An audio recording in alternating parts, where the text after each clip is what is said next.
Olá, eu sou Rafael Marino, diretor de marketing da Exceed. Seja bem-vindo ao Na Linha de Frente, um programa com investidores e grandes executivos de startups do país, a galera que está de fato tomando as decisões mais importantes de uma empresa. Hoje eu conversei com um grande amigo meu, Laio Santos. Com apenas 29 anos, hoje ele é head da Rico, que é uma plataforma de investimentos que em 2016 foi comprada pelo Grupo XP por 203 milhões de reais. O papo foi super interessante. O Laio falou um pouco sobre as características que levaram o crescimento acelerado da sua carreira, como aplicar e vivenciar uma cultura de alta performance, o como é viver com uma cultura debaixo de uma empresa guarda-chuva.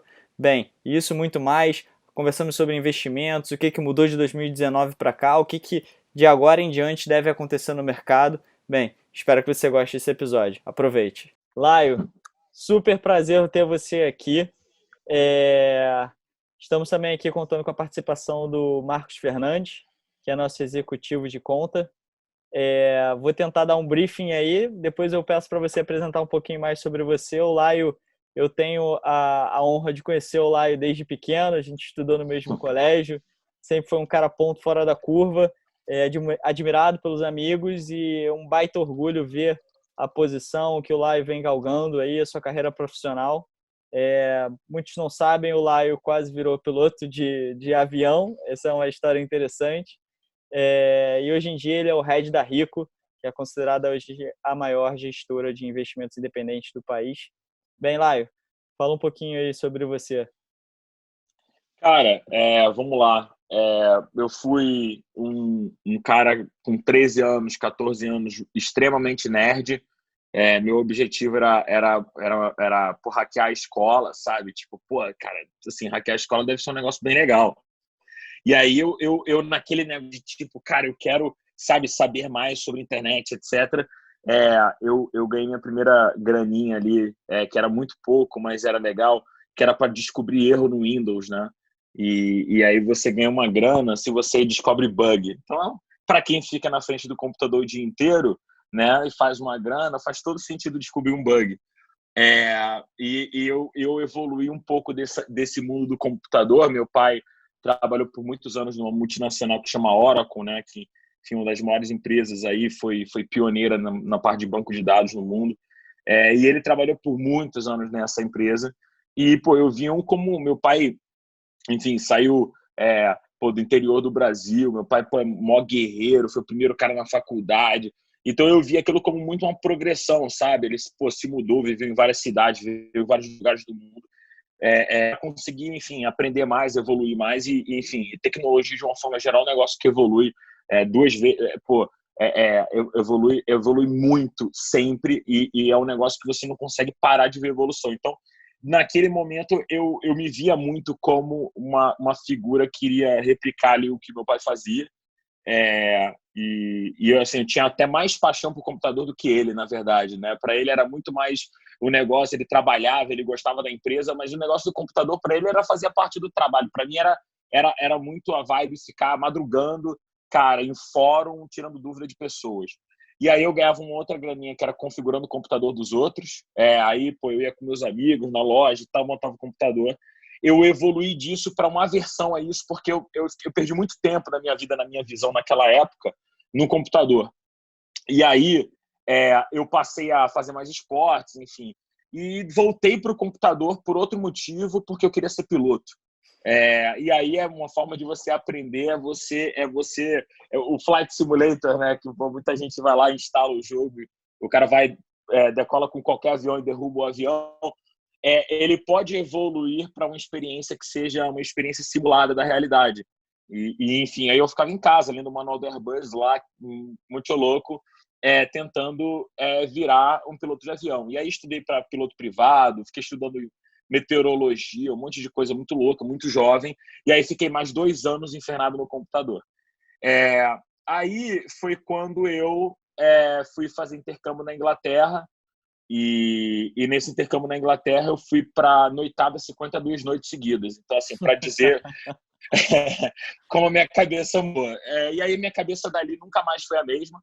Eu decidi pivotar para economia, porque eu entendia que eu me dava bem com números, basicamente, e eu gostava de entender como o dinheiro funciona, como funciona o fluxo do dinheiro no mundo, e como que você pode resolver problemas no mundo a partir desse conhecimento.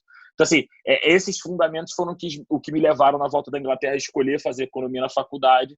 E, enfim, e a partir dessa escolha, minha vida mudou muito.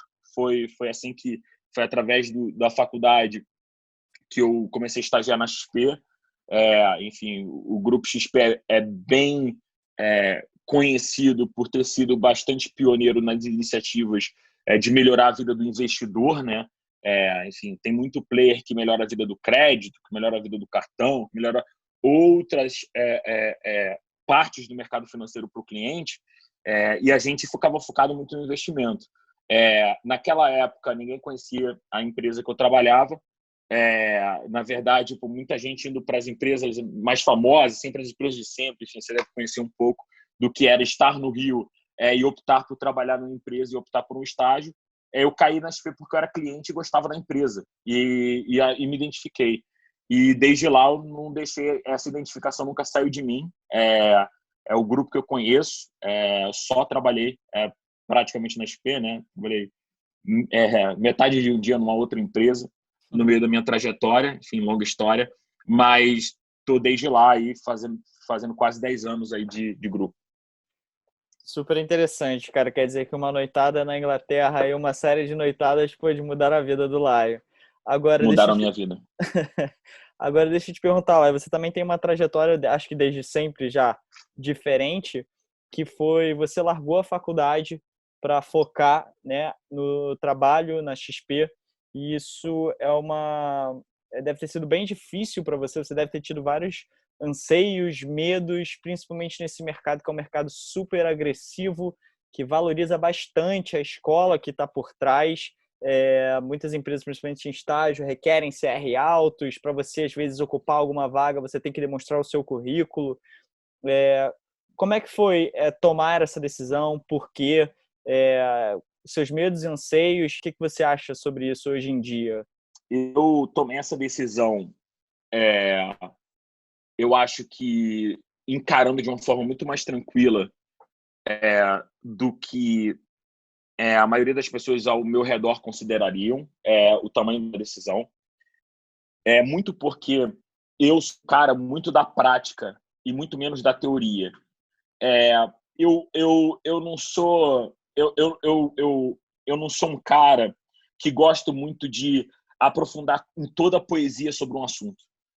A partir do momento que eu vi uma, duas ou três histórias sobre aquele assunto, ou li uma, duas ou três coisas sobre aquele assunto, eu tento entender aquele assunto de uma forma mais prática, eu tento trazer aquilo para a minha realidade. E esse é um pouco da minha frustração durante toda a faculdade. Eu me sentia aprendendo elementos que são importantes na história, na construção econômica, nas escolas econômicas que existem, e aqueles primeiros 1 ano, 2 anos, para mim, foram super relevantes. Chegou uma hora que eu estava fazendo, sei lá, econometria 2, que é, sei lá, estatística 5, que eu estava fazendo a macroeconomia 6. Sinceramente, naquele momento, eu me sentia muito mais vivo na empresa do que na aula. Eu me sentia muito mais eu na empresa do que eu na faculdade.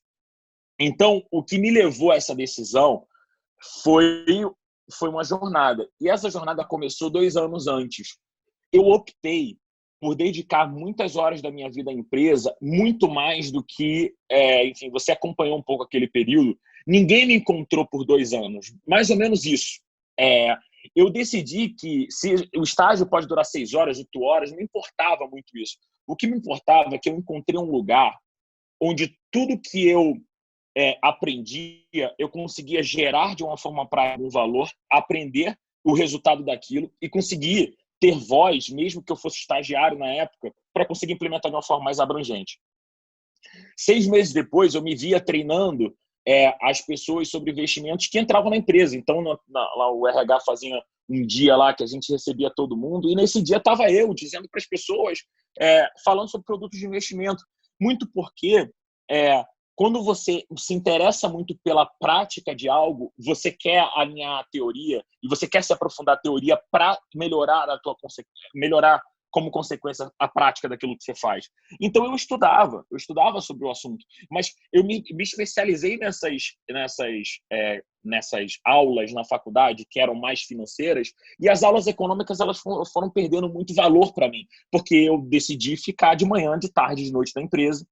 E aí eu comecei a ter vários problemas que eram de não catch up tudo que estava passando na faculdade.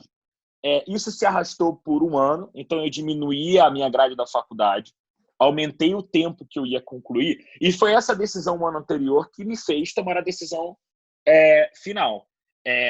Porque eu estava numa projeção dentro da empresa, em termos de responsabilidades, e muito jovem, com 23 anos, eu estava com um time de 63 pessoas. Eu não consigo descrever como é que foi minha passagem dos 21 para os 23 anos, mas assim, não teria acontecido isso com 23 anos. Eu não estou falando sobre o tamanho de time, assim, eu não importo muito com isso. Eu estou falando sobre a geração de impacto que você pode ter, né, de positivo para essas pessoas, para a empresa, para a sociedade, a partir do momento que você tem uma responsabilidade tão grande. Então, na minha visão, eu estava na faculdade e na empresa. O que a faculdade estava me trazendo naquele momento? O que a empresa estava me trazendo como desafio de vida?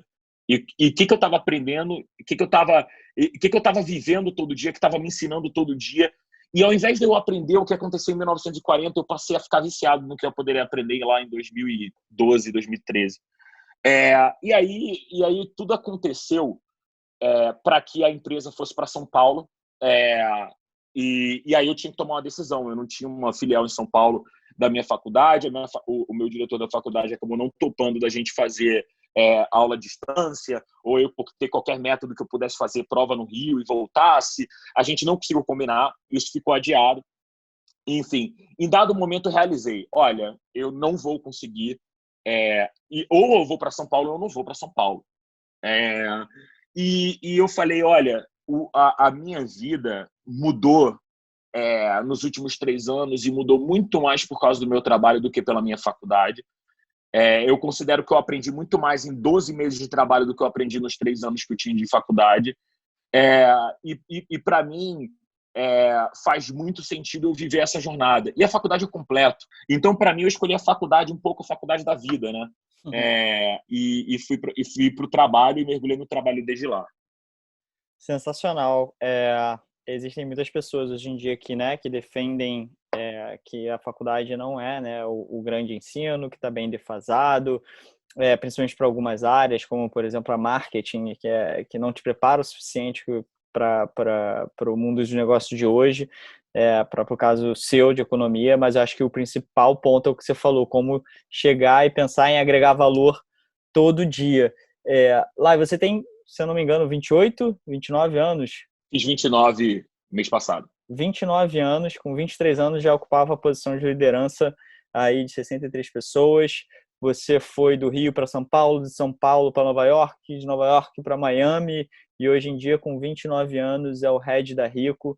Para as pessoas que estão escutando, cara, quais seriam os valores que você passaria para as pessoas que buscam, que têm essa ambição de crescer nessas posições, de ocupar esses papéis de liderança, de gestão? O que você acha que essas pessoas precisam ter em termos de valores para chegar lá num projeto similar ao seu?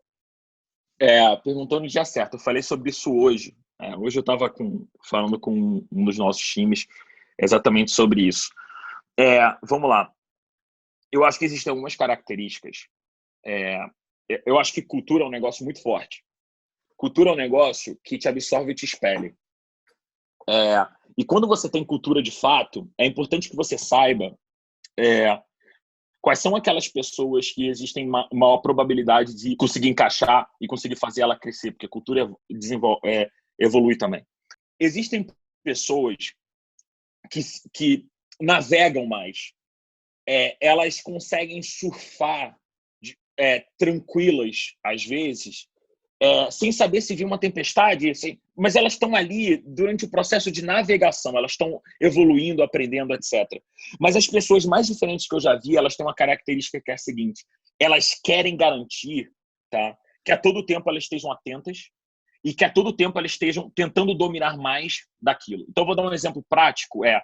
Existem KPIs no nosso negócio tá? Que a gente acompanha, como, por exemplo, sei lá, crescimento de clientes é um deles.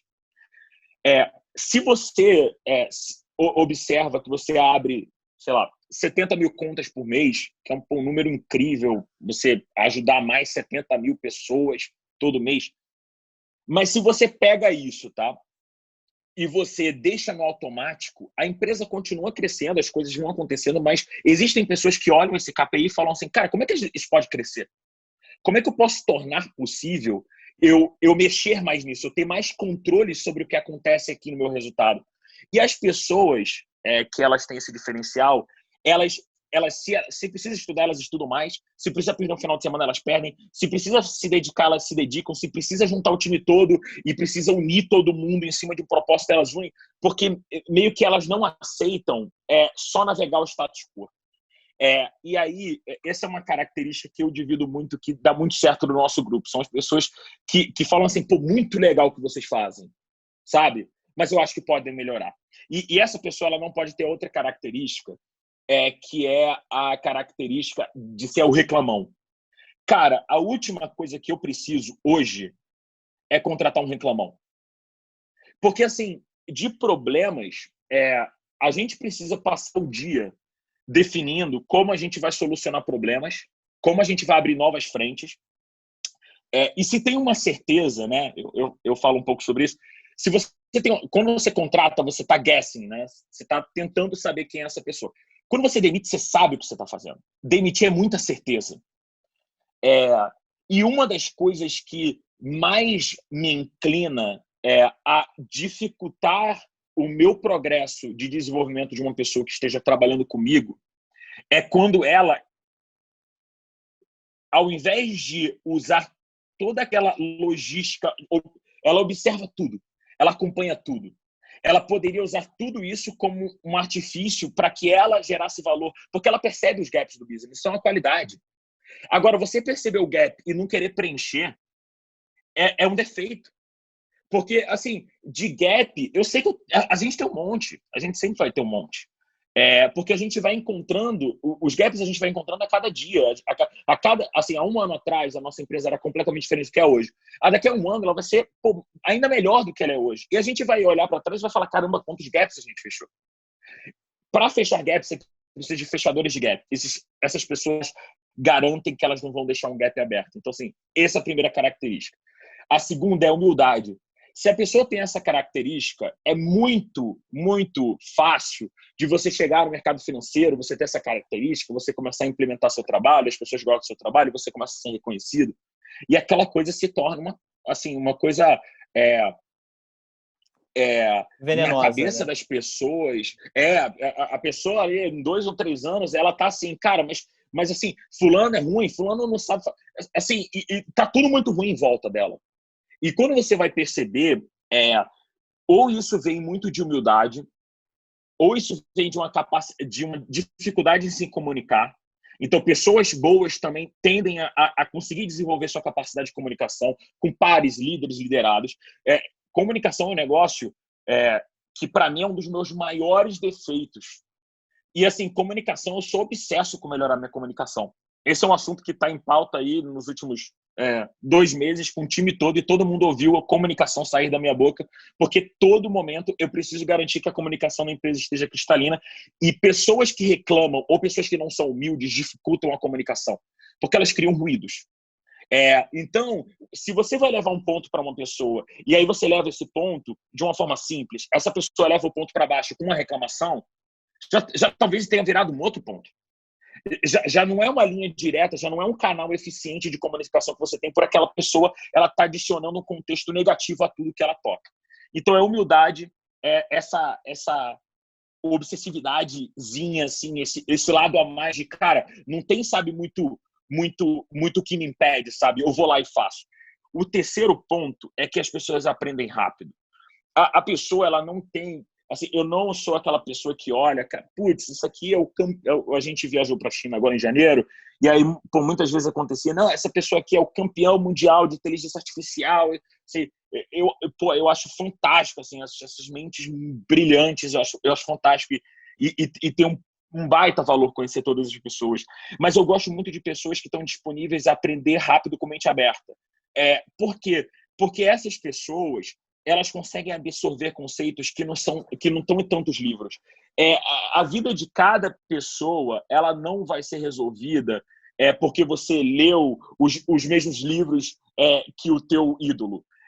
O teu ídolo vive uma trajetória de aqueles livros foram muito importantes para ele, você vai ler aquele livro e você vai falar assim, beleza, legal o livro, mas, sabe, não me acrescentou tanto, porque as trajetórias são diferentes. Então, eu acho que essas pessoas que aprendem rápido, elas aprendem independentemente da trajetória e do script. Então, elas vão buscando aprendizado onde o aprendizado vai aparecendo. E elas com essa capacidade que elas têm, elas vão aprendendo e elas vão descobrindo como elas fazem os gaps, elas vão sendo humildes e vão mostrando isso de uma forma legítima. As pessoas acreditam nessa pessoa, essa pessoa ganha legitimidade, ela ganha uma possibilidade de ser um líder. A partir do momento que você tem um líder construído e legítimo, o impacto desse líder através de pessoas aumenta 10 vezes. Então agora você construiu literalmente um monstro, né? Aquilo ali que era uma pessoa que estava contigo aprendendo virou uma pessoa que ele anda 10 vezes mais rápido porque agora ele anda na cavalaria. Então, assim, essa construção desses 3 valores assim, são muito claros em pessoas que eu vejo gerando resultados, pegando liderança rápido e tomando novos desafios. Sensacional, Laio. Stay hungry, conhecimento, proatividade, faz acontecer, sem reclamar, mas foco em solução, né? E é isso. A cabeça aberta com um aprendizado rápido. Isso te dá segurança, né, com as pessoas que estão ao seu lado, de que você vai ter problemas, e aquelas pessoas, no final das contas, te passa a segurança de que o dever, de que a missão vai ser cumprida. Agora, você tocou num ponto que eu fiquei aqui na cabeça, que é cultura. E aí, pegando um pouco do gancho para Ricoh e a cultura Ricoh, né? Em 2016, a XP comprou a Ricoh por 203 milhões de reais. Hoje, a Ricoh é considerada a maior gestora independente do país, maior distribuidora de fundos de bancários de crédito privado do Brasil. Uma coisa muito usual que acontece no mercado, principalmente agora em baixas, por exemplo, são a compra de outras empresas, fusão e a cultura lá. Injetar a cultura da XP na Ricoh ou não? Quando você faz uma compra, você mantém a marca ou não? Qual o seu posicionamento sobre isso? Explicando um pouquinho sobre a situação aí na Ricoh. Só ratificando um pouco os dados, tá? XP Inc., grupo, tá? Enfim, maior distribuidora, maior empresa, e aí dentro da XP Inc. a gente coloca as marcas, tá? No segmento digital a gente é maior, mas no segmento, enfim, B2B, B2C, a XP como corretora é maior do que a gente, mas a gente, todas nós estamos dentro do grupo XP Inc. A Ricoh é uma empresa que eu tive a oportunidade de conhecer todos os fundadores, onde a vida era muito atrelada em 2011 ao home broker, né? Naquela época, não existia essa coisa do mercado de investimentos como existe hoje, era basicamente ações, e toda corretora praticamente era um negócio de ações. E aí formularam a corretagem fixa, né? Que você vai lá e faz uma ordem, você paga um valor específico por ordem que você envia. Isso foi uma revolução no mercado que tornou isso mais democrático. E aí esses home brokers começaram a pipocar. Então você vê um monte de home broker, a Ricoh é um deles. Durante 2015, 2014, 2016, a Ricoh cresceu muito, muito rápido através de aquisições, através de crescimento enfim, com outras bases de outras instituições. A empresa evoluiu muito rápido e chamou nossa atenção que eles tinham uma cultura muito digital. Nós, do grupo, nós, enfim, fomos muito pioneiros em tecnologia e construímos muita coisa, mas a gente aprendeu a fazer muito isso durante o nosso processo. Assim, não foi um negócio do tipo, nós nascemos para criar experiências digitais, sabe? Pô, nós nascemos para falar de finanças e questões digitais são desafios que a gente vai aprendendo a fazer cada vez melhor. Esse era um pouco de como funcionava na XP. E eu, na XP, nessa época, a Ricoh indo muito bem, trocando landing page, fazendo diferentes formas de você criar linguagens com o usuário, personalizando algumas experiências para os usuários, criando diferentes produtos para diferentes segmentos para atrair, fazendo SEO. Sabe? Assim, as características, as forças, as fortalezas eram bem diferentes das nossas. Muito pela cultura super online, super digital. E assim, quando a gente comprou, nós somos uma empresa que pô, temos mais de 5 mil pessoas, né? A XP enfim, cara, na rua, né? Literalmente uma empresa super humana. Você vai lidar com 5 mil pessoas que estão lidando com outros clientes, e aí você tem 1 milhão de clientes, a complexidade é bem grande e você está ali trabalhando como você cria interfaces digitais para construir isso. Nesse tempo que a gente comprou a Rico, tá?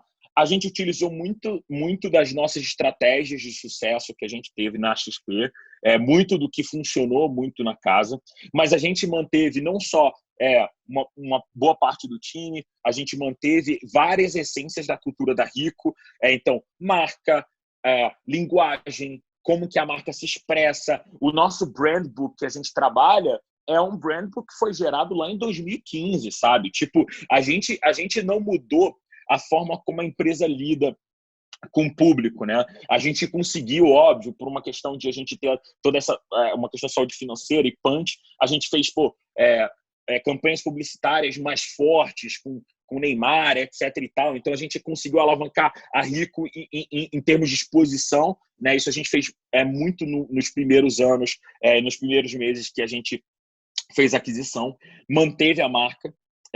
E a discussão sobre o multimarca ou não multimarca era uma discussão complexa.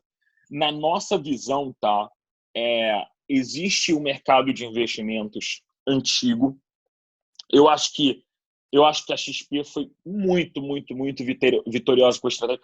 Eu não acreditava nesse projeto em 2013. Eu acreditei no primeiro dia que eu entrei, porque fazia todo sentido, sabe? Então, eu, como funcionário da XP, enquanto estava nesse período, eu via que a gente tinha uma capacidade incrível de pegar algo, a forma como algo funciona e transformar ela melhor para o cliente. Eu acho que isso foi muito poder que a XP foi gerando ao longo do tempo. A Rico, enquanto isso, a gente fez o quê? Conseguiu crescer a Rico em termos de expansão da marca, em termos de grito da marca, mas a gente acabou atrasando ou não trazendo tão rápido quanto a gente poderia algumas questões digitais que na Rico poderiam ser fortalezas hoje maiores. Tá? Então, por trazer uma cultura mais humana, mais processual, a gente acabou trazendo alguns freios para algumas fortalezas que a Rico tinha. Isso, para mim, foram coisas que foram aprendizados. Eu acho que todo mundo da empresa aprendeu com esse processo, a gente divide muito isso. E a gente reativou isso de uma forma incrível, assim, desde o ano passado. A gente, não só essa essência, como essa linguagem, como esse jeito de ser mais democrático, mais simples, sem financeiros, sem querer ser expert.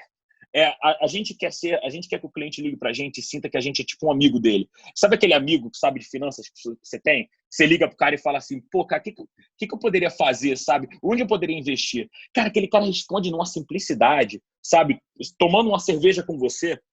Por que no mercado financeiro a gente está falando de drawdown, do não sei o quê, do uísque sachê? Gente, essa é uma linguagem nossa. Eu não entendo essa linguagem quando um advogado fala a linguagem deles, ou quando alguém da controladoria começa a falar sobre IR, sobre todas as pontas do IR. Não, eu não consigo dominar todos os assuntos. Então, eu imagino que o meu cliente também não me entenda se eu ficar falando de drawdown do meu benchmark. Então, eu acho que essas palavras são lindas e soam muito chiques, mas o que a gente acredita muito na Rico é que se a gente falar a língua das pessoas, a gente vai conseguir engajá-las mais sobre o assunto, que é um assunto distante da vida das pessoas. 94% das pessoas investem através dos bancos e 88% das pessoas na poupança. E isso tem que mudar, esse é meu papel de parede, é lembrar todos os dias do tamanho da oportunidade que a gente tem. Então, eu não sei se eu respondi toda a sua pergunta, mas quando a gente foi olhar o multimarca, ficou muito claro para a gente que a gente vai acabar sendo XP, conectando com um grupo de pessoas, sendo Rico conectando com outros grupos de pessoas. Isso tem muito valor, porque a gente, enfim, como grupo, a gente está olhando para diversas diferentes estratégias, diversas formas de fazer uma belíssima empresa de investimentos, e aí cada empresa do grupo segue com seu propósito, e cada uma com um propósito incrível, sabe? Então, quando você tem essa força de grupo e você tem todo o processo, o conhecimento que você tem dentro do grupo do que funciona, do que não funciona, a velocidade que você tem de teste, quando você tem empresas mais leves, como a Rico é para o grupo. Quando você constrói isso, você vê muito valor, e eu acho que hoje a gente está aprendendo muito desse valor. Assim, as reuniões são muito ricas, porque enquanto eu aprendo lá um monte de coisas sobre o que a XP vem construindo, eu acho que a gente também mostra um monte de coisas sobre o que a Rico vem construindo. Então, acho que isso fortalece todo o nosso ecossistema e fortalece principalmente para o cliente, porque aí eu acho que mais empresas, mais gente, mais propósitos, de forma a mudar a forma como as pessoas investem. Você acha que esse contato mais humano, como você colocou, essa forma de ficar mais próximo do investidor, você colocaria isso como um dos principais diferenciais da Rico em relação a outras corretoras? Não, eu colocaria, na verdade, como um dos grandes diferenciais da XP em relação assim, da XP e de outros players que estão no mercado que fazem esse tipo de relacionamento. Eu vou ser bem sincero sobre o que eu acredito, tá? Eu acredito que se há 15 anos atrás a gente tivesse botado, tá, na mesa algumas das mentes que mudaram a forma como o mundo acontece, então Netflix e iPhone e todas essas mudanças que vieram depois do smartphone e que vieram depois das iniciativas digitais e da digitalização do mundo, e a gente focasse em investimentos de uma forma global, tá? Eu não tenho a menor dúvida que a gente teria resolvido o problema de muita gente já no mundo. Só que eu acho que investimentos é um assunto tão escondido que as pessoas pouco falam, as pessoas não gostam de falar sobre o assunto, ou é um assunto muito privado e tal. O que acontece é que, para mim, as experiências de investimentos elas estão no começo. Acreditava-se que em 2015, com o lançamento dos robo-advisors, eles iam dominar o mundo. Tá? Não, todo mundo vai parar de investir com humano e todo mundo vai confiar no robô que vai pegar a estratégia de Markowitz. Não, calma. Assim, as pessoas elas estão começando a descobrir que elas podem investir melhor, que existem lugares onde a relação é mais honesta, onde ela tem um custo que faz mais sentido. E a gente ama atender o cliente. E, assim, na Rico, a gente tem um negócio que eu acredito. Eu tive muita experiência com atendimento ao cliente no passado, então eu acredito em pessoas que atendem o cliente. Eu acho que essas pessoas conseguem dar muito retorno para a companhia no longo prazo, porque elas participaram do processo de acompanhar as dores de quem está do outro lado. E da minha empresa, todo mundo atende o telefone. Então, eu tenho um negócio na minha empresa que é o seguinte, eu gosto de ter boas pessoas. E quando você tem um time muito inchado, é impossível você ter boas pessoas o tempo todo. Então, nós temos um time grande, mas eu considero ele um time compacto. E como é que eu torno esse time compacto? Eu gero elasticidade. Então, quando a minha empresa tem por algum motivo, eu tenho muita ligação ou algum assunto de mercado, é claro que eu vou ter um nível de demanda maior, como foi em março. Em março, a gente teve o dobro da média de contatos que a gente tem. Quando eu tenho um mês como esse, eu pego todo mundo e coloco a empresa em código 1, código 2, código 3. No código 3 está todo mundo logado. Não tem ninguém que vai ter a desculpa de eu não vou atender o cliente. E por que eu coloco muito essa cultura? Porque todo mundo na minha empresa sabe por que o cliente liga.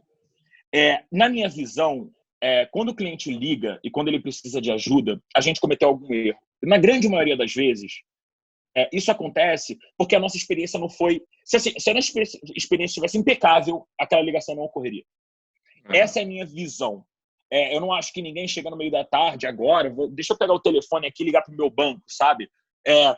Assim, ninguém tem esse espírito voluntarioso de vou fazer uma ligação para o customer service. Então a gente decidiu ter um time muito bom para que quando as pessoas liguem, as pessoas tenham um problema resolvido. Esse é o propósito. Eu não tenho lá, olha, tempo médio de atendimento, eu não mando ninguém falar, não, cara, se você falar 15 minutos é muito tempo. Não existe isso. Eu tenho que me virar.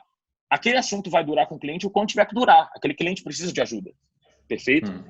O que eu acredito, tá, é que essa humanização ela é necessária enquanto a gente está no começo dessa curva. os robo-advisors não foram a solução porque eles fizeram muito bem o processo de você abrir a conta do cliente de uma forma digital, o processo de você criar autenticações com biometria, etc. e tal, para você pular alguns gatilhos. Lá fora, isso funciona muito bem com o Open Banking para você conectar suas contas bancárias e ter uma visão 360 da tua vida financeira. Existem várias questões que o robo-advisor fez evoluir em termos de experiência, mas foram ainda big blocks da jornada, porque a jornada do ato de investir ainda ela está no começo, tá?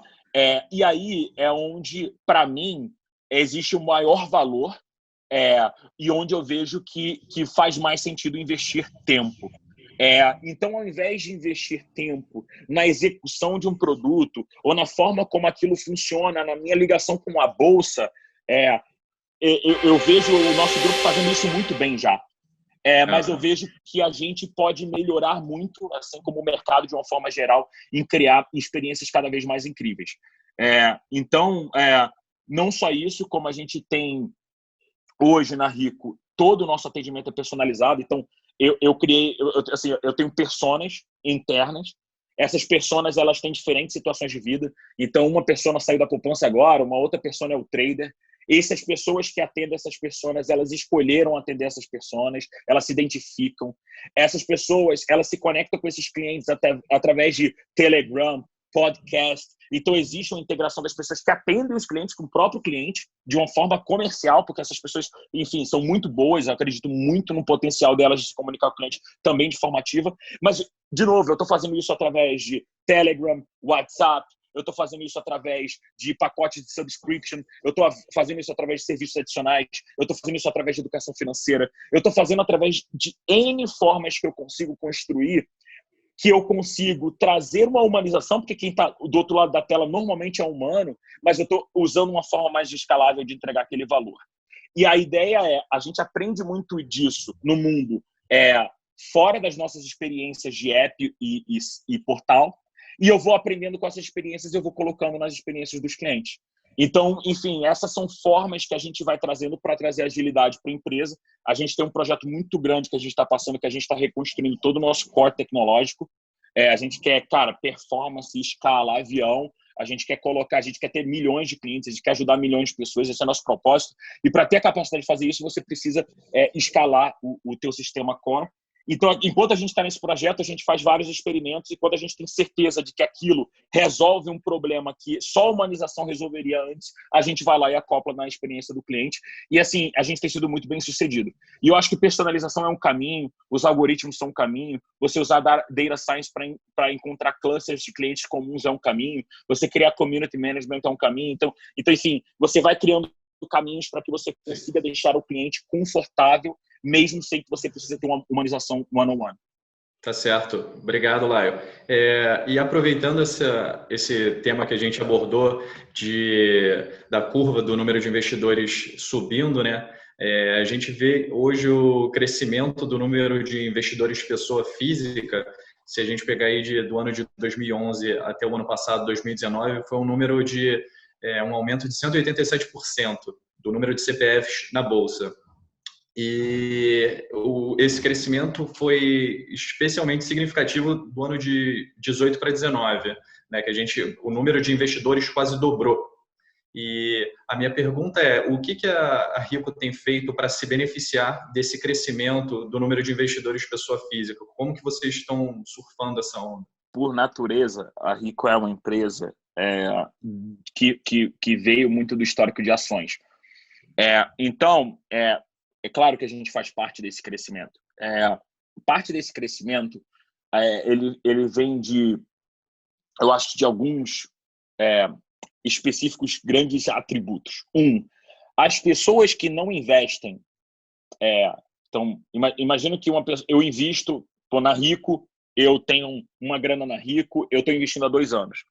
Quando você me fala, olha, eu invisto no banco tal, eu invisto no produto tal, que o gerente falou, qual é a reação da pessoa hoje? É uma reação educacional. Hoje, você já toma uma lição. Você fala assim, olha, aquela pessoa me provocou de que eu não deveria estar investindo assim. Esse processo ele vai aumentando muito, tá? ele vai aumentando rápido, porque, na verdade, o boca a boca ele vai acontecer. O boca a boca de investimentos ele não é tão forte, mas ele se torna cada vez mais forte. Por quê? Porque as pessoas entendem que, olha, você tem um lugar melhor aqui, cara. O que você está fazendo não faz sentido. O segundo movimento é informação. Gente, assim, para você ter uma informação sobre a análise de uma empresa de investimentos fundamentalista e profunda e de qualidade em 2015, esquece. Assim, ou você trabalhava no mercado financeiro, ou você tinha um amigo que trabalha no mercado financeiro e te encaminhava alguma coisa. Porque a grande verdade é que não estava lá a informação. Então, nos últimos anos, vocês podem ver o quanto que vocês veem a forma como o nosso grupo atua em disseminação de informação, outros players atuam, a forma como a gente tem trabalhado, né, de uma forma geral para garantir que as pessoas tenham domínio dessa informação. Então, assim, existem sites financeiros, enfim, o Infomoney, um dos sites do grupo tem, enfim, vários milhões de visitas únicas por mês, entendeu? Então assim, você está afetando a vida de pessoas e informando pessoas o tempo todo. E você está garantindo que aquele serviço seja gratuito, que aquele serviço esteja todo o tempo lá ongoing. Isso sem falar nas milhões de newsletters financeiras que existem hoje em dia, nos milhares de players fazendo relatórios e análises. Então, isso mudou muito, porque você saber o seguinte, uma grande pergunta do investidor, né, do investidor que está começando, é assim, existe forma de ganhar de rápido? Todo mundo acha que vai achar bala de prata, né?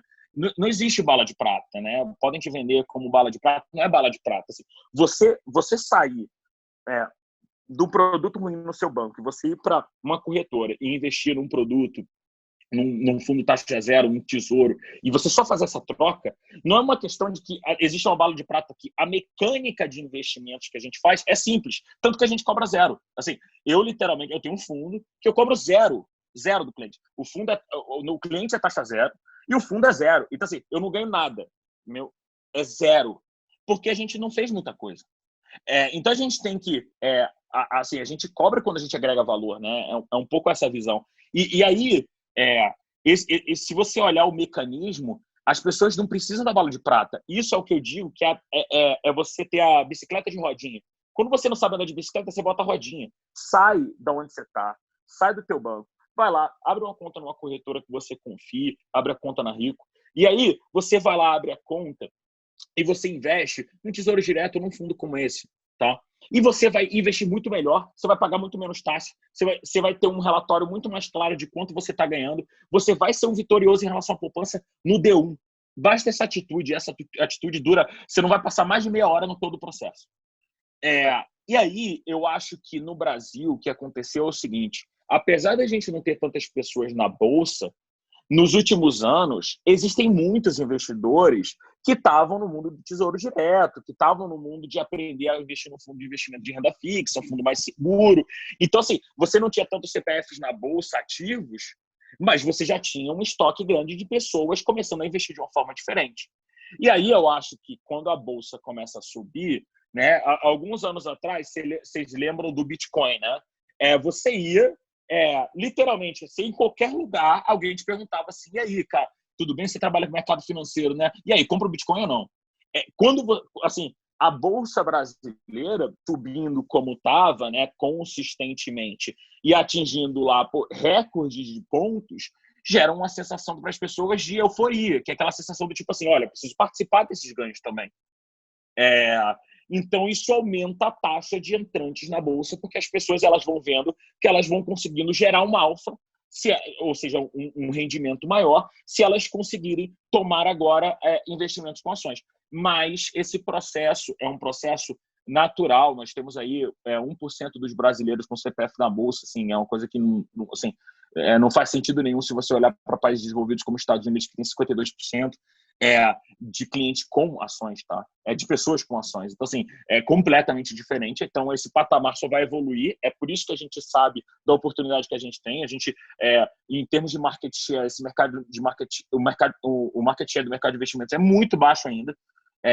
E se você olhar o tamanho da poupança, etc., você vai concluir que isso só vai crescer. Então, na verdade, as empresas de investimento elas descobriram que elas não podem ser uma ponte direta para o mercado de ações. existe um processo para o investidor ter acesso a frentes mais conservadoras para que elas consigam ter a segurança e o conhecimento necessário para que elas consigam ir para as outras frentes. Então, isso permitiu que a gente conseguisse ter mais acesso à Bolsa quando a Bolsa subiu. Agora, Laio, então, basicamente, superar a primeira barreira e depois vai se abrindo. A gente viu ano passado, se eu não me engano, uma valorização aí de 31% na Bolsa. E aí a gente vê esse ano, desde o começo do ano, uma desvalorização de 41%, né? Atualmente, cara, a Rico é líder em investimento em tesouro direto. Pelo que a gente viu ano passado, acho que foi o menor. Os brasileiros investiram cerca de 13 bilhões na Bolsa, o menor volume desde 2016. Mas mesmo assim, isso significa 65% das pessoas que guardam dinheiro em poupança. Todo ano que isso for positivo é um ano de úlcera. Entendeu? Não tem como. Não tem como. É positivo, entendeu? É óbvio que o número tem que ser negativo. É que, assim, isso significa que o brasileiro ele está tentando poupar e investir. Olha que loucura. E, assim, ele está colocando onde ele vai sair no final do ano, e aí a inflação vai comer todo o dinheiro dele. E aí, quando ele vê, ele não saiu com nada. E isso é um processo muito ruim, sabe por quê? Porque as pessoas elas fizeram a coisa certa. O ato de você investir, de cuidar melhor da tua relação com o seu dinheiro. Mas você fez no lugar errado. E aí a sensação que fica minha vida era igual, entendeu? Não mudou minha vida. Porque eu botei meu dinheiro na poupança e tirei a mesma coisa que eu tinha com a inflação. É dinheiro no colchão, quase. Então para mim, esse é um fator que a gente precisa garantir, e digo a Rico e os outros players, que a gente cada vez menos tenha esse número positivo aí. Porque a gente tem muitos players competentes, muita gente competente trabalhando nesse mercado, muita gente séria trabalhando nesse mercado, muita gente querendo fazer e construir coisas cada vez melhores para o cliente. E assim, a gente faz isso todo mês, a gente constrói uma coisa legal para o cliente. Não faz o menor sentido para a gente investir como investir em 1980. Então, é isso, entendeu? Agora, bem, com essa crise, aumenta talvez a vontade do brasileiro de querer investimentos mais seguros e a poupança de novo vem como talvez o lugar seguro onde você pode botar dinheiro, tirar a hora que quiser. Isso talvez até torna esse ano, por exemplo, mais desafiador ainda para a Rico, que levanta essa bandeira, né? Como é que você acha que a Rico pretende superar? Quais são os grandes desafios para tirar o brasileiro da poupança e botar em... A gente tem desafios olhando para o ano? Tem. Se você pensar numa empresa que trabalha com investimentos, se as pessoas precisam de liquidez, como agora, de uma forma imediata, né, ela precisa de dinheiro no bolso para ela conseguir cumprir seus gastos, segurar coisas da empresa, questões de aluguel, etc. Essas pessoas, elas no final do dia, elas não estão só mais conservadoras com relação a como elas investem, porque, enfim, dá um susto em qualquer um. Eu mesmo abro lá meu aplicativo da Rico, olho lá meus investimentos e assim, não é porque eu tô lá como head da empresa que eu tenho achados diferentes, não, tá? O mercado cai para mim também, cai igual para todo mundo. E você olha para aquilo e fala assim, olha, talvez eu precise de liquidez ou eu vou me cuidar. Esse, no curto prazo, é o nosso maior risco, né? Que é um pouco dos clientes irem resgatando para conseguirem ir compensando seus gastos em vida pessoal. No entanto, eu acho que todo mundo também pensou o seguinte: como é que eu tratei meu dinheiro até hoje? Né? Porque depois de um susto desse, você fica pensando assim, cara, e se eu tivesse tratado meu dinheiro melhor há 2 anos atrás? Onde é que eu estaria? Porque eu imagino, tá, que apesar da gente ter 88% das pessoas na poupança, eu chutaria que desses 88% dos investidores da poupança, 64%, tá, vou dar um número quebrado como se fosse exato, mas 64% dessas pessoas, elas, todo Natal, elas falam assim, putz, eu vou cuidar melhor do meu dinheiro. Chega no Ano Novo, tá todo mundo de amarelo. E aí, cara, é aquele ensaio de, cara, agora vai. Na semana seguinte, os comportamentos são os mesmos. E eu acho que uma crise como essa, principalmente pelo assunto, sabe, por ser uma pandemia, por ser complexo, por envolver a gente ficar em casa, por envolver a gente, assim, por envolver tanta coisa e tanto tempo de reflexão, porque eu penso no tempo de reflexão que as pessoas têm hoje que não tinham antes no trânsito, né? Essas pessoas, elas estão refletindo e pensando assim, caramba, Se eu começasse há 2 anos atrás, talvez esse cenário teria sido melhor do que está sendo agora. Então, no médio e longo prazo, eu vejo o movimento como um movimento também de Acordam Brasil. Se você não cuidar dessa parte, você não sabe o dia de amanhã. Então prepare, tenha a tua reserva de emergência, no mínimo. E se 10 pessoas que eu encontro na rua, 9 não estão fazendo isso, para mim, fica na cara que pelo menos mais uma vai fazer esse movimento durante esse ano, entendeu? Então, eu sou super, super positivo em relação a isso. Acho que a gente é uma empresa com posicionamento super digital. Acho que nada muda em relação a como é que a gente chega nos nossos clientes. Acho que não muda como os clientes chegam na gente. Está todo mundo trabalhando de casa e a empresa está numa produtividade impecável. A gente tem aprendido a se comunicar com o cliente melhor ao longo dos últimos meses. É uma coisa que a gente vem trabalhando muito. E eu acredito, tá, que no fim do dia, quando você tem essa restrição de liquidez, as pessoas vão pensar assim, olha, eu precisei da liquidez naquela hora por causa do coronavírus, mas a crise passou. O comportamento, eu me importo muito com o comportamento de longo prazo das pessoas. Independentemente de qualquer questão atual, eu acredito que essa pessoa vai tirar o dinheiro, mas essa pessoa vai colocar o dinheiro lá na frente. E essa pessoa vai colocar o dinheiro lá na frente e vai confiar na gente, porque a gente trouxe ela, a gente veio junto com ela, e naturalmente agora ela precisa dessa ajuda. Quando a gente fala sobre a questão de investimentos das pessoas nervosas por questão de queda de valor na bolsa, etc., é claro que para quem entrou em janeiro, em fevereiro, é horrível, né? Existe uma grande chance de que a pessoa que entrou num portfólio mais arrojado, que ela tenha tido prejuízos relevantes, enfim, não exercidos, mas que a telinha do aplicativo não está nada legal com o preço corrente dos ativos dele. O que eu acredito é que o brasileiro, o investidor brasileiro já amadureceu em relação ao que é a Bolsa. Eu não vejo, como eu via no passado, pessoas tentando na Bolsa achar o bingo. Tá? Eu vou comprar aqui um mercado de opções, porque eu vou comprar minha primeira opção. Assim, a opção derivativa de uma ação. Então, se você não tem de uma ação, é muito difícil que você entenda a opção. Então as pessoas começavam as coisas muito tortas. E eu acredito que as pessoas estão mais conscientes. E também as pessoas sabem que crise vem e crise passa, e crise tem fim. E eu também, enfim, tô super ansioso para logo tudo isso acabar. Eu acho que para todo mundo é um baita constrangimento ver o fechamento de empresas, demissões, isso dói muito para a gente. Mas, assim, as pessoas que estão investindo há algum tempo, elas sabem que elas já passaram por situações parecidas. A gente teve o Joesley Day, né? A gente fala no mercado financeiro Joesley Day pelo evento. A gente tem eventos como em 2015, 2016, que era a questão pré-impeachment. A gente teve toda uma questão em 2012, a gente teve questões de 2008.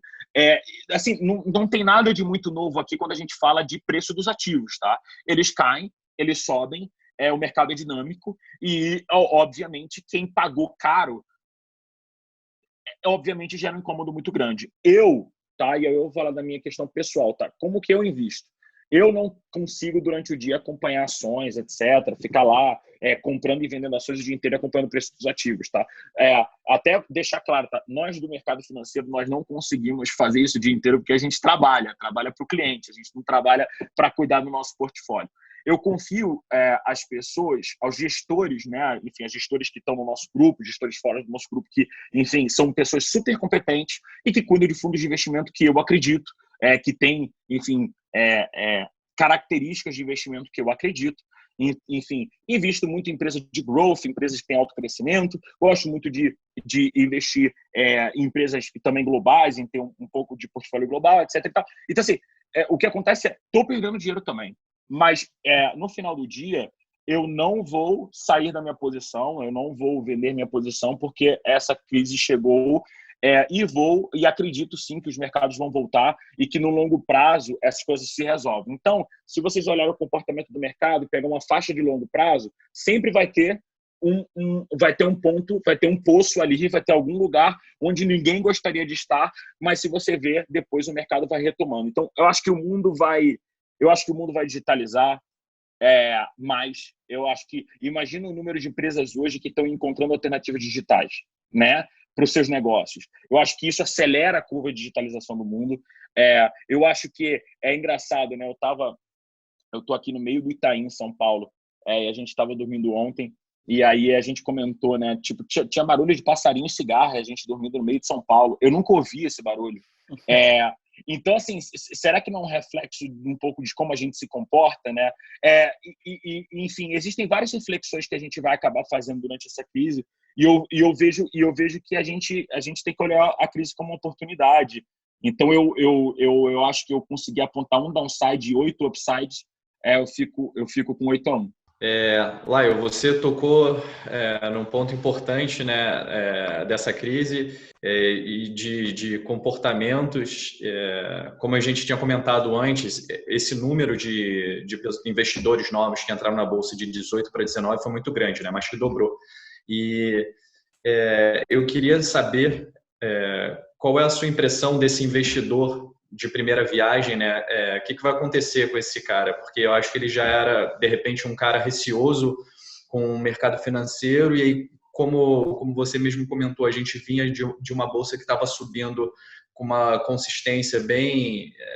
era um crescimento bem robusto e aí ele resolve botar o pé na água e acontece isso. Então, qual vai ser a forma da Rico tentar mostrar para esse cara que eventos como esse acontecem, né? Como você citou alguns outros episódios, a crise subprime, a Joesley Day, eleição do Lula, enfim, a gente teve uma série de eventos que deram esses soluços gigantescos no mercado, mas a gente sabe que no longo prazo ele volta. Qual é o processo de mostrar para esse investidor de primeira viagem que isso é um episódio que não vai ser único, né? No futuro, novas crises virão, enfim. A gente escreveu uma carta para os clientes muito trazendo esse ponto. A gente queria trazer esse ponto de uma forma mais clara. Enfim, a gente construiu um caminho para que as pessoas entendessem esses fluxos. É sabido que no curto prazo o mercado caiu, mas pode cair mais, né? O que a gente tenta fazer muito, tá? E é um negócio que a gente vem melhorando ao longo do tempo, encontrar maneiras de entender se aquele cliente, tá? Que o que é muito importante, tá? Todos nós, empresas de investimento, nós somos impedidos de permitir que um cliente invista em ações se ele não tiver aquele perfil previsto naquelas perguntas de risco para que ele invista em ações. Então, nós não temos, assim, quando você olha para a nossa base de clientes e para a penetração do mundo de ações no dia a dia das pessoas, tá? Ou de investimentos mais arrojados, fundos mais agressivos, ela não é tão grande na base. Enfim, nós temos muitos clientes que se mantiveram conservadores o tempo todo. Os clientes, tá? E as pessoas, acredito, que entraram meio que no mundo de ações como navegadores e estavam tentando entender, marinheiro de primeira viagem, e tomaram esse susto, são os mesmos que tomaram todos os outros sustos no passado. Como eu te falei, ao invés dele botar rodinha na bicicleta e evoluindo, né, ele acabou respondendo, não, eu quero ganhar 50%, não, se os ativos caírem 50%, eu também compro mais. E isso deriva um pouco de como que a gente vai fazer com que se ele vai ser permitido ou não investir em ações, né? E aí, esse marinheiro de primeira viagem, ele paga uma conta que outros pagaram também entrando em momentos de euforia. E isso sempre vai acontecer, assim como poucos vão entrar nos momentos de vale. Então, isso é uma dinâmica de mercado que não muda muito. O que acontece com esse marinheiro de primeira viagem, que eu acho que fica mais claro para ele, é que ele tinha outras opções. Não é mais aquela situação onde as empresas de investimento elas falam assim, olha, a gente tem ações. Não. Todas as empresas sérias que eu conheço que trabalham com isso, elas cuidam muito bem para garantir que o cliente tem a informação necessária para atuar como um bom investidor, né? Para tomar os cuidados que o investidor tem que ter. E não vejo mais o player olhando e falando assim, olha, o mercado de ações aqui, acelerem, vai para cima. Eu não vejo mais essa ponte direta. Quando existia essa ponte direta, anos e anos atrás, é claro que você tem muita gente que vai entrar, porque você, no final, se você for uma empresa que se limita só a um produto e o teu produto é ações, você vai procurar trazer clientes para aquilo. E aquele argumento, né? Existem argumentos de empresas que são mais exagerados, né? Tipo, ganhe não sei quantos por cento. Assim, esse tipo de coisa é o que não dá para acreditar. Então, assim, bala de prata não existe. No nosso e-mail, a gente tem um e-mail que a gente manda, que é bem legal.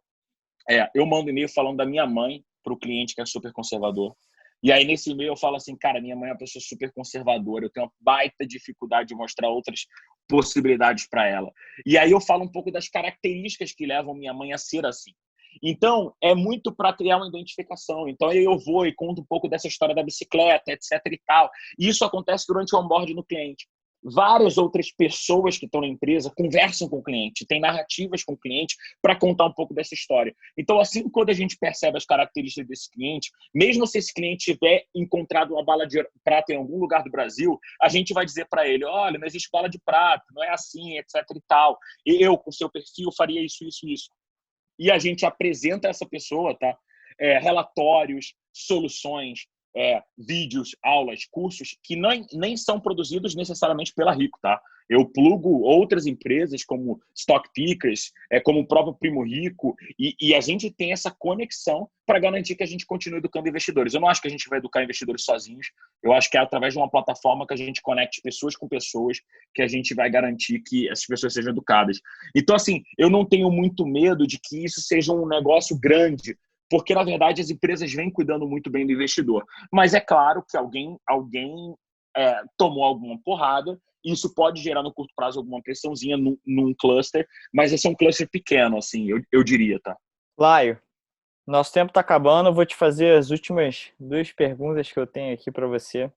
Uma é mais voltado para o empreendedor. Você falou também que como você investe, como é que você vê o modelo de startups, de investimento em startups? Hoje a gente vê os empreendedores passando por uma situação difícil, a gente vê startups nascendo em situações de crise. Como é que você vê esse modelo de investimentos em startups e como é que você vê o lado do empreendedor hoje no Brasil? Investir em uma startup, confesso, uma só, não foram muitas. Eu fiquei fora do Brasil nos últimos 4 anos, né? Eu voltei tem 1 ano. Então, fiquei 4 anos lá fora e foi onde, de verdade, eu comecei a criar a minha renda. De fato, assim, eu fui para os Estados Unidos, né? Eu digo, assim, eu fui num esquema que era literalmente desbravador. Enfim, e comecei a construir a minha poupança um pouco lá, investia lá, tá? Lá, como era não residente no Brasil, eu não poderia investir no Brasil. Então, antes de sair do Brasil, eu tinha feito um investimento bem pequenininho no startup. E aí, quando eu voltei para o Brasil, a coisa mais lógica foi meus ganhos que estão aqui, enfim, uma parte do que eu tinha lá eu mandei para cá e construí enfim, como eu te falei, um portfólio de fundo de investimento aqui.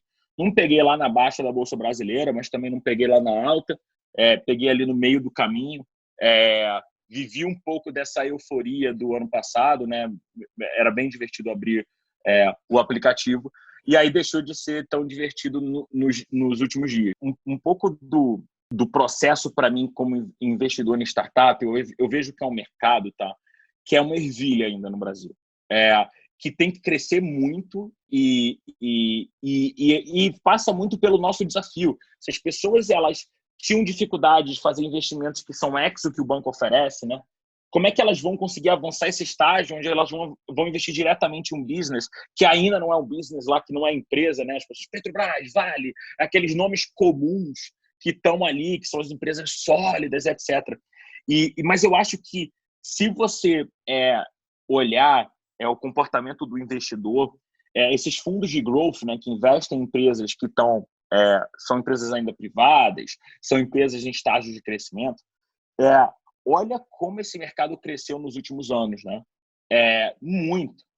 E aí eu acho que isso muito através de excelentes gestores que conseguiram construir isso no mundo, tá? E isso foi muito bem construído no mundo, mas a gente no Brasil vive uma situação ainda que eu acho que tem um ecossistema ainda frágil para conseguir alimentar essas empresas de growth. Eu acho que precisa de muito mais demanda, eu acho que precisa de muito mais gente participando desse mercado. E no final do dia, eu acho que é um mercado que super vale a pena, porque o mercado de growth é onde você encontra. É muito bonito quando você encontra um investidor que pegou a empresa tal há 10 anos atrás. Né? Era óbvio que a Uber ia dar certo. Pô, desculpa, assim, é um aplicativo que você vai dar carona para alguém e que você não conhece, e alguém te conta isso. Se você está comendo uma pizza com alguém te conta isso, você fala assim, pô, cara, vai dar tanto problema. Eu acho que não vai andar. E aí, quando você olha, assim, eu tenho um negócio que eu sou viciado, que olha, coloca Uber Cab, portfólio ou kit, alguma coisa assim no Google, e você consegue ver exatamente como era o PowerPoint dos caras, do pitch. Assim, o deles, o do Tinder, você fala assim, meu Deus, não, esse cara tá muito louco. É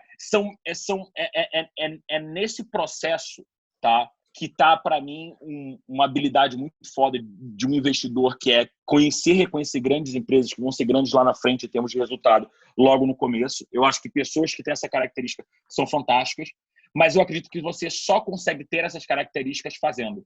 Então, eu acho que esse mercado, ele é um mercado que não só precisa ser feito porque essas empresas precisam de injeção de capital, precisam dividir equity, etc. e tal, como eu acho que esse investidor, ele precisa passar por esse processo, porque esse processo gera um aprendizado muito grande. Então, assim, eu sou um cara que para mim, eu me conecto ao ecossistema de várias startups no Brasil e me conectava muito lá fora. Eu gosto muito do ecossistema. E eu sou um baita defensor de que esse ecossistema ele seja fortalecido. Mas eu acredito que é começo da curva também. E aí eu acredito que a informação é conteúdo, é como você traz o produto, é formas mais simples das pessoas conseguirem engajar, é simplificação de processos, é ter, enfim, menos papéis e mais, enfim, processos digitais. E aí, enfim, a gente vai conseguindo criar melhor experiência para as pessoas. Mas eu acho que passa também pelo desafio que o mercado... Imagina que a gente teve que explicar um dia para as pessoas o que era um LCI, o que era uma debenture. A gente teve que explicar tudo isso em 2013, 2014. E para a gente era do tipo assim, debenture. Eu lembro que eu conhecia um pouquinho sobre debenture. Um dia a XP lançou debentures e eu passei a conhecer tudo sobre debentures. Eu conheci debenture dentro do grupo, não conheci fora do grupo. Então, você descobre coisas dentro do grupo, você expõe essas coisas para fora, e aí debenture veio uma coisa que as pessoas acham muito comum. Eu invisto em debentures ali de uma rodovia, e etc e tal. Me paga uma boa taxa por mês. Quando eu escuto alguém falando isso em qualquer lugar, eu falo, nossa, em pensar que a gente era pioneiro nisso e dentro da empresa a gente não tinha conhecimento sobre o produto. Então, é muito legal quando você pensa que anos depois, 5 anos depois, o negócio vira uma coisa que você olha para trás e fala, meu Deus, assim, não era nada. Super interessante. Visão de longo prazo, precisa ainda de muita educação sobre o modelo, mas está na curvinha, né? Eu também já conversei isso com bastantes amigos de como eu li o livro Na Raça, de como eu vejo a situação hoje desse modelo, parecido com a situação na raça lá do Guilherme, lá no começo, tendo que explicar a bolsa, tendo que explicar todos esses produtos financeiros. Eu vejo uma correlação muito grande. Lá de forma super rápida, 3 livros que mudaram a tua vida aí nessa trajetória, que você recomendaria? Cara, vamos lá. Um livro que me recomendaram recentemente, eu gostei muito, Shackleton. Eu não faço a menor ideia de qual o título, mas é A Jornada. Eu tenho que procurar ele aqui. Mas, enfim, é A Jornada, ou de Shackleton, alguma coisa, mas é basicamente como que foi a primeira travessia de um polo no mundo.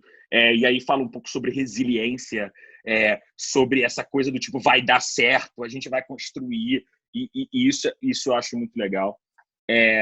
Eu acho que tem um livro que eu poderia fazer propaganda do Na Raça, né? Porque, enfim, o Guilherme é um baita ídolo meu, vocês imaginam, eu trabalhei em uma empresa, né? Eu acho Na Raça muito uma boa descrição de como foi o nosso processo, de como a gente pensava. Então, assim, foi o livro que saiu, eu falei, cara, pai, mãe, por favor, leiam, entendam mais do meu ecossistema, do meu mundo. Então, assim, se eu puder falar de um livro, eu vou falar do Na Raça aqui, muito porque esse livro, ele fala um pouco sobre elementos que eu acredito muito que eu divido em relação à cultura com o Guilherme. Aí, em terceiro, eu poderia falar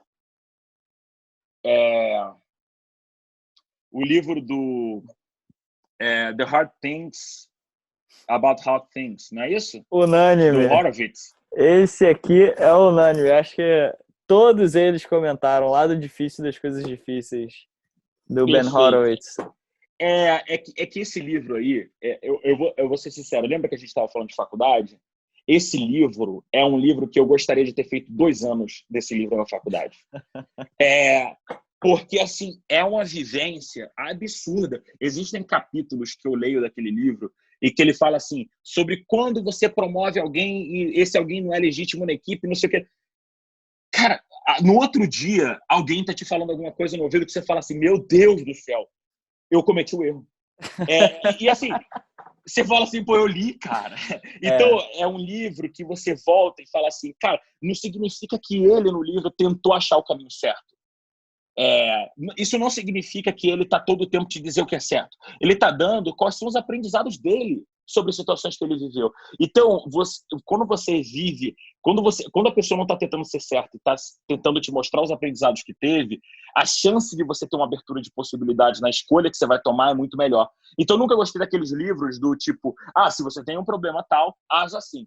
Eu sempre falei assim, pô, tá de brincadeira, né? Se fosse para ler isso aqui, todo mundo decorava e a gente, pô, era uma empresa bem-sucedida para sempre. Eu gosto muito dessa fórmula que ele faz de trazer o problema, de trazer o enredo do que ele aprendeu com aquele problema, do que ele fez. E você vê, assim, será que é dessa forma que eu faria? Será que é desses valores aqui que eu acho que seriam compatíveis com a minha cultura? Então é isso. E eu acho que esses livros, que até um livro que eu ia falar, que era Feitos para Ser Simples, ou algo muito parecido. Feitos para Vencer, eu lembro do Jim Collins? Não é do Collins. É um livro que fala sobre a Apple, basicamente, mas fala sobre a obsessão por simplicidade. Esse é um extra, porque talvez se vocês colocarem lá Apple e vocês colocarem Simple Things, vocês consigam achar o livro, ou talvez a gente consiga mandar o link aqui. Mas a grande verdade do livro é que ele fala como a gente complica as coisas, né? Às vezes, eu com o meu time, eu tenho reuniões em que às vezes, né, o meu time me conhece, às vezes eu engajo numa reunião e aí eu perco lá 7 minutos, eu vou para outra. Aí quando eu entro na outra reunião, a reunião tá uma curva. Desenharam uma curva no quadro. Aí eu galera, vamos traçar a linha reta aqui. Se você fizer isso, em metade das reuniões você tem sucesso. Porque a maioria das pessoas, elas tentam criar curvas, porque o lado final ele tem que estar muito perfeito. Aí o perfeito nunca sai. E aí eu acho que quando o cara ele faz um celular com um botão, quando ele constrói a forma como ele constrói e pensa o mouse, né? Como é que ele olhou o mouse, que não foi ele que construiu, mas como é que ele adotou aquele protótipo, como que ele implementou. Aquela coisa de aumentar o volume, falar 1000 songs in our pocket, e o cara pensar na simplicidade que essa frase tem, mas no poder que ela gera, eu acho que é um cara que mudou o mundo, e eu acho que essa obsessão por simplicidade é algo que eu tenho, porque ela torna possível que você faça o teu produto para muita gente. Se você gera complexidade demais, aí você tem que dar um manual. E assim, qual foi a última eletrodoméstico que você comprou, que você olhou o manual? Assim, hoje em dia, ou o negócio funciona quando você bota na tomada, ou você devolve, você fala assim, tá quebrado, amigo. Então, tem um pouco assim do processo de simplificar. Eu acho que passa por todas as empresas que estão tentando lutar sobre isso. E eu acho que foi um livro que me deu muita luz no que tange. Cara, seja obsessivo com isso e talvez seja um caminho certo. Sensacional, Laio. Última pergunta para finalizar o nosso papo hoje. Uma posição que eu sempre ponho aos líderes, que é basicamente o Laio está na frente de todo o Brasil, em rede nacional. Todos os investidores e empreendedores do Brasil estão olhando o Laio tem 30 segundos, como se fosse um anúncio mesmo. O que o Laio falaria para todos os investidores e empreendedores em 30 segundos que estão olhando para ele, nesse momento? Cara, acho que segurem as pontas, cuidem das suas famílias e funcionários, cuide do teu dinheiro, cuide bem dele, não gaste com o que é supérfluo. Aliás, tente fazer isso o menos possível. E seja uma pessoa que está agora para ajudar as outras pessoas. Se coloque numa posição ativa de ajuda e apoio a todas as pessoas que estão em volta, que isso vai ser retribuído no final. E nós, como empresa de investimentos, a gente vai garantir que todo investidor que está na Rico e que esteja próximo a gente, que esteja no nosso ecossistema, ele ganhe mensagens e ele ganhe uma experiência fantástica, e a gente só vai melhorar a experiência dele, só vai tornar nossos produtos melhores durante esse período. A gente está contratando, a gente está a todo vapor, então a gente está tentando fazer a nossa parte. A gente fez um movimento Juntos Transformamos para conseguir levar doações, né, das pessoas que estão no nosso ecossistema para as outras. Então, assim, os meus 30 segundos estão em cuidem das pessoas, cuidem das suas vidas pessoais, cuidem dos seus funcionários, cuidem das suas empresas, sejam francos com as pessoas, sejam diretos com elas, falem para as pessoas, peçam ajuda e ajudem. Se vocês tiverem essa energia, a gente vai sair dessa mais rápido, mais forte, todo mundo vivo, e a gente vai poder sair no final do túnel. Fantástico, Laio. Muito obrigado. Terminamos por aqui, já estouramos o tempo do Laio. Queria agradecer novamente pelo papo, pelos insights, pela conversa sobre cultura. A gente passou aqui por muita coisa: cultura, investimento, decisões pessoais, livros, enfim, papo super rico aí, se eu posso fazer um trocadilho. Então, muito obrigado, Laio, pela presença. Obrigado, Marcão, também, que está com a gente. Obrigado, Laio. Obrigado pelo seu tempo. Turma. Obrigado pela conversa. Valeu, galera. Abração. Tchau, tchau. Grande abraço. Tchau, tchau.